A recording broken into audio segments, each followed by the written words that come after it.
Hello world, and we are back. My name's Kyle Fischl. This is going to be episode 153 of my poker vlog. For this one, I play a 2-5 session at the Sarasota poker room, One-Eyed Jacks. Had a lot of different projects in the work recently. I've been commentating on the Daytona Beach live stream, final tables. And Corey finally picks a spot where he's going to go with, chooses pocket sevens. Looks like it's going to be a tough one as Joseph, another relative short stack, picks up eights. And Corey is in very tough shape in this one. Chris has a decision to make. This is not a slam dunk all in, as you have two different players all in, and you can just pretty confidently fold and ladder up. You can gamble and go for a triple up, double knockout. I mean, if you're Chris right now, Kyle, you got to think he's probably going up against maybe ace king in one of the hands. He's got to factor in maybe queens or something to that. I mean, it's just not. I mean, we can see it. Obviously, he's way ahead, but in his spot, the way the action just went down, it's a tough spot. Yeah, it's not a slam dunk jam. I do think that jam you get a potential to triple up and run deep. Oh my goodness, he folded. I do think that that's fine. You're hoping for a ladder. Next player out is only getting $3,269, but after that elimination, $4,158, so approximately $900 pay jump. Chris just seen the hands turn over. He's got to be sick to his stomach right now. Yeah, it is tough to get a three-way all-in that far ahead, but there's still plenty of cards to come. Sevens picks up backdoor hearts. How about a heart on the turn here for a little sweat? Oh, and we got it. And it was the jack. Chris would have like, now Chris really has to be sick to his stomach. And that's Rivers it. a 6. Jacks could have got the triple up, but instead we get elimination down to 7. As well as doing a little bit of streaming of my own on Club GG. So if interested in some more analysis of poker by myself, you can check out any of those two avenues. Links in the description below. Balls. 2 pair. We're going to win this one. We got it. Oh, thank you. He's got a king. And we're just all in. We have 100 left. Ace king. We got 2 pair. We got there. Nice to sun run on the online streets. So we arrive at One-Eyed Jack's poker room in Sarasota, Florida, prepared to have a good day. The game starts at the 1-3 table, and on the first hand of note, the hijack raises to 15. I decide to call with King 10 of spades on the button. Could 3-bet it. It would be one of the wider 3-bets, but I think it works fine as a call as well. The blinds fold. We end up going heads up to a flop of ace 6-4 2 spades. Flopping the nut flush draw is great. What's not great is my opponent pots it for $30.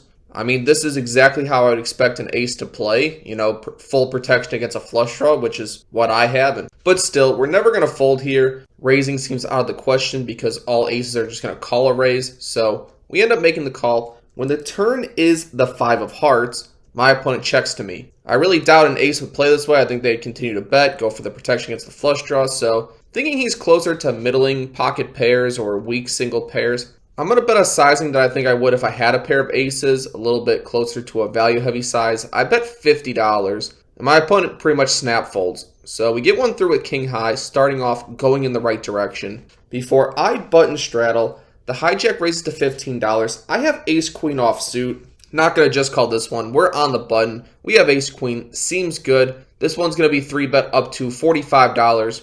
My opponent decides to make the call. With only about $120 left in his stack, I'm pretty much just going to get it in with him on any flop. When the flop is 9-3 deuce rainbow and he checks to me, I think a jam is too much. So I settle on a sizing of $75, about 3/4 pot, and it puts my opponent over 3/4 of his stack in the middle if he was going to call. But this is a board where he's just going to miss a lot of the time, and that's kind of confirmed as he folds pretty quickly. And we take another one down. We win another small one before. I'm in the big blind with ace 10 of spades. With a button straddle, I raise to $20. The cutoff and the button decide to call, so we end up going 3 ways to a flop of 10, 4, 3, 2 clubs and a spade. When it checks to me, not going to do anything fancy, just go for some pure value. Even random over cards and flush draws will all pay off a half pot size bet, so I bet $35. It does not thin the field in the slightest. Both players decide to call, so gonna have to tread a little bit lightly going forward until the turn is the 8 of spades.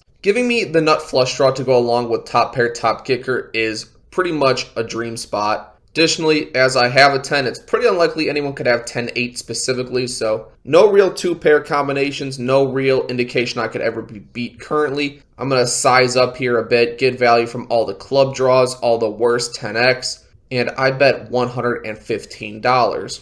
This is definitely too much as both players decide to fold, and we are starting off hot at this 1-3 table. As we attempt to keep it going, we're on the button. We look down at Ace King of Hearts. What a beautiful sight. With one under the gun limper to me, I definitely going to raise this one up. I have a premium, so I make it $20. Well, the limp jams for $200. You're in big trouble though, pal. I eat pieces of shit like you for breakfast. Well, Ace King is definitely too strong to fold. Hopefully he has jacks or queens and we can win a 50-50. Otherwise, hope to get some kind of straight or flush against aces or kings. So I make the call, 400 in the middle, and we see a run out. With a queen on the flop, I'm very mad. I think my opponent likely has pocket queens, so I'm probably drawing dead. There's a heart out there, though. Turn is the 9 of diamonds, and the river is the 3 of clubs, so no backdoors for me. And after the 3 of clubs is shown, my opponent finally shows ace queen offsuit. You eat pieces of shit for breakfast? No. So, lose a 70-30, minus $200. All the profit and then some is gone. Following that, under the gun raises to $15. There are two middle position callers before I look down at pocket tens. I think this is a great squeeze spot. There's probably a ton of dead money out there. Pocket tens could likely be the best hand, and we'd like to build a pot with a relative premium in position if we're called. So I raise 270. I like my sizing here. I think it's appropriate for the action. It folds to the pre-flop aggressor, who 4-bets to $220. When it folds back to me, I was not really considering getting away from this hand until the under the gun pre-flop aggressor 4-bets to such a large sizing. I mean, I don't even think this opponent has ace-king, and even if he does, that'd be a 50-50. So you don't see too many 4-bets in 1-3, so when it happens, it's probably a premium, and I think you just have to be disciplined and let this one go. Which is what I do, and my opponent's not show, so we will never know if it was correct or not, but now we are definitely heading in the wrong direction. But it's fine, the 2-5 game just started, so we're down a few hundred, but we can definitely bring it back. We have a $1,000 stack right now, and with one limp, middle position makes it $25. There's one caller. I'm on the small blind with 8-9 of diamonds. Definitely going to call this one, plays fine multi-way, plays fine out of position. You either make a big hand, or you can just whiff and fold. So this one is definitely a call for me. The limper folds, which is somewhat odd, he's getting great odds, but we go 3 ways to 7-7-6, 2 clubs and a diamond. So we flop open-ended plus backdoor diamonds plus 2 overs. I check as I'm not the pre-flop aggressor. The pre-flop aggressor checks, and then the later position player bets $30. I'm never folding right now. Raising seems kind of bad as this opponent bet into 2 other people, so he's repping pretty strong, I would say. But my hand's too strong to get away from it. I make the call. The pre-flop aggressor calls as well, so we're going 3 ways to a turn card, which is the 9 of hearts. Kind of spicy. I make a pair, beating all like ace-x of clubs now. 6-8, 6-5, was already being 5-4, but still ahead of that. When I check it, as I check in flow, the flop aggressor continues into 2 people a second time for $50. Very small considering the size of the pot. I did not pick up a diamond draw. I would have much preferred there be a diamond out there, but I'm still open-ended. I have top pair. Seems like a reasonable call spot. I feel like the pre-flop aggressor might just have an ace-x that he peels one street and gets away from it now, but when I call, he calls as well. So we're going 3 ways to a river card, which is the 8 of spades. Really weird card. I have a 2 pair that's almost irrelevant because I lose to all over pairs. Single 10 and single 5 beat me too. I check. Expect this to check through like most of the time, but the flop and turn aggressor continues again for $100. It's a small bet again. Like, honestly, I think he's either saying he has exactly 7-6 or maybe 7-8. Like, he's literally saying he has a full house at this point. He's bet into 2 people 3 times. There's a 4-liner on board. That doesn't matter to him either. So my hand, I think, is just a fold regardless, but I just think this guy had a full house. The other player folds, and the flop, turn, and river aggressor win this one. Please take a moment and like the video. Following that, the cutoff raises to $20. I'm in the small blind with ace-king offsuit. It's definitely fine to 3-bet this one. It's probably better than calling, but I like to mix ace-king into my calling range sometime. You do need some premium hands that you're going to call with, otherwise your opponents can narrow you pretty accurately. So this is going to be one of those spots when I play out of position, just going to call. Big blind folds, and when the flop is 4 deuce deuce rainbow, this is one of the times I think it's a benefit that I called and not raised. This board's a lot better for me. I could have pocket fours, any ace deuce, deuce 3, ace 5, and ace 4, all that stuff. But when I check, my opponent pots it for $40. Was not really expecting this, as I still have a clear range advantage on this board. Maybe not connecting to my exact hand, but I was not expecting him to pot it. Either way, we're going to call. We did not under-rep our hand pre-flop to just fold to a single bet. When I call, the turn is the 10 of clubs. I check and flow, and my opponent bets $125. This opponent had been betting into me at literally a 100% frequency every single hand he was against me. He can't really have it all the time, and sometimes you just got to take a stand and call even with ace high. It's science. Additionally, he's been caught bluffing a few times, so I'm actually consider raising here as a bluff, trying to rep the deuce that I have that he really can't all too often. But in the end, I settle on I'm just going to call and call down on any card lower than a 10. Beating ace, queen, ace, jack, king, queen, queen, jack, all that stuff. So I decide to make the call, and when the river is the 7 of diamonds, this is one of the cards where I'm just pure going to call down with. I check. My opponent assembles a bet, kind of adds to it, subtracts to it. Looks like he's unsure what sizing to go with, which leads me to believe he's bluffing. When he puts out 225, I snap it off, and he shows me pocket jacks. So definitely the wrong spot to call it off with. There are some times where I think you just have to call down. When you call down with ace high, sometimes you look like a genius. But maybe also a little bit extra because 45. that pot that Ryan beat him in earlier tonight. He makes the call. What a call. $163,000. Amazing call. Other times you look like a complete fool. You were literally too stupid to insult. Thank you. For me, today was the latter. After that blunder, an early position player raised to $25. I looked down at pocket 10s. Not going to 3-bet at this one, as we've learned that it's not going to hold up to a 4-bet, so we're just going to call. A later position player calls, and then the button decides to 3-bet to $125.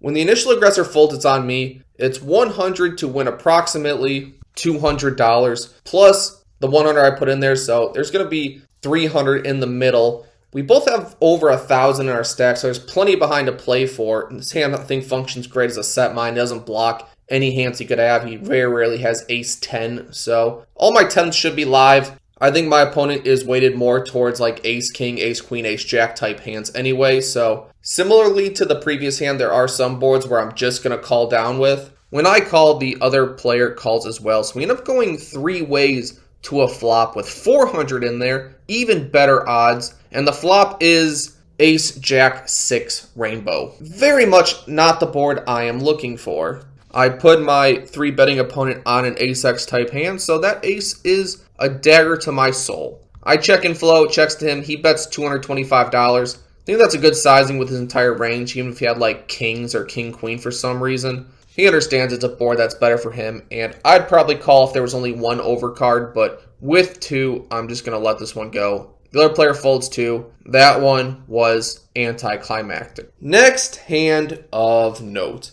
And this is definitely the hand of the vlog. With 2 limps, I looked down at ace king of clubs. I raised $225 from the cutoff. And to this bet, both limpers and the big blind calls. So we end up going 4 ways to a flop of 10, 7, 4, 2 clubs. Feeling fantastic about my hand at this point. Nut flush draw, 2 overs. However, a middle position player decides to lead for $30. And then another middle position player calls.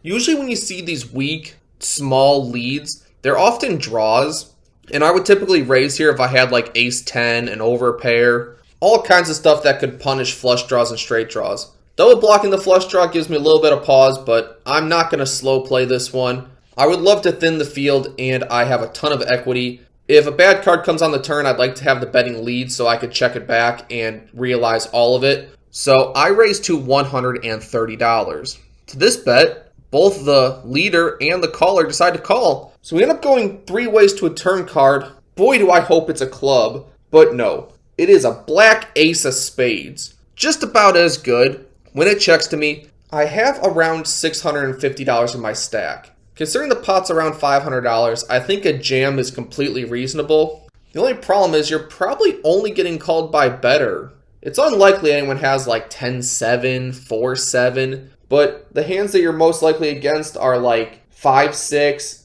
8-9, clubs, spades, sometimes a middle set, but when I decide to bet here, I definitely want to pick a sizing where like 8-9 could call, and then I could either jam on any safe river or check it back and realize my equity. So I settled on a sizing of $260, thinking that I have $350 behind, I can jam on a lot of safe rivers, or get all the money in now versus draws that I feel I'm ahead of. The initial leader decides to fold, and then the player who just called both times decides to call a second time. So looking for a club so I can just know I have the best hand, and this hand will be super easy. Nope. The river is the 5 of hearts. My opponent looks at me, looks at my stack, looks at his stack, looks like he's going to jam. I don't know if he's just posturing for a check back, but kind of shakes me for a second. When he checks it to me, I think my only option here is to check it back. I don't think my opponent's ever calling off with a random 10. If he had one of the hands I put him on, like 8-9, 5-6, those hands are not paying off a river bet. So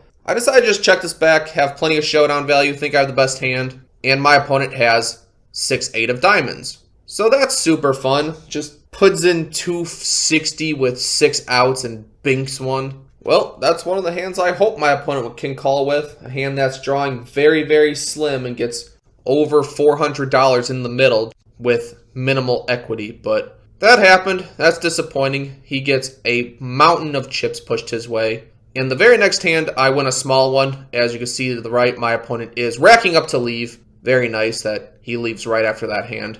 Following that, I'm under the gun. I have ace-queen offsuit. I raise to $20. The +1 and the cutoff decide to call, so we end up going 3 ways to a flop of ace, 5, deuce, 2 hearts. I do have the ace of hearts, so I'm not really worried about any flush draws. I have top pair, good kicker. Because I'm out of position, I'll be out of position the whole time. I think I'm either way ahead or way behind here. This is going to be one of the times I put a strong top pair, top kicker into a check call.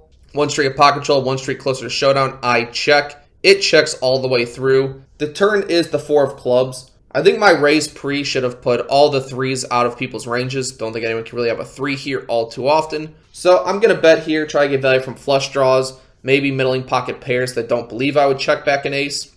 I bet $30. The player to my direct left folds, and the cutoff decides to call. The river pairs the deuce, which is actually a pretty good result for me. I now beat 4-5 if my opponent ever has that. I beat all other ace-x, so I can get value from like ace-jack, ace-10, maybe pocket 10s, pocket 8s, pocket 9s will pay off a bet here. So I decided to bet $75, and my opponent calls with pocket 3s. You're what the French call les incompetents. So I thought I sized out all those 3s out of their ranges, but I guess the one combination of pocket 3s is still in there. Disappointing result on that one.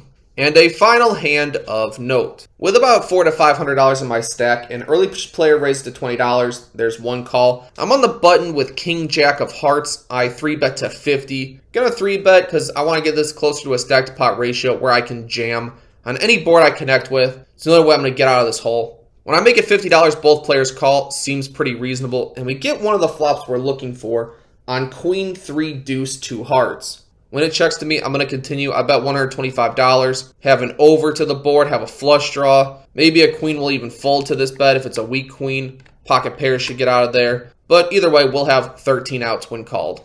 Early position folds, middle position decides to call, and we are heads up to a turn card, which is the 6 of spades. And now my opponent leads for $200. Does he actually have 4-5 here? Either way, I only got like 300 in my stack, so we're getting it in. Hope to hit a heart. When I get it in, I offer to run it twice. He says, sure. First turn is the Jack of Clubs. Second one is the 4 of Clubs.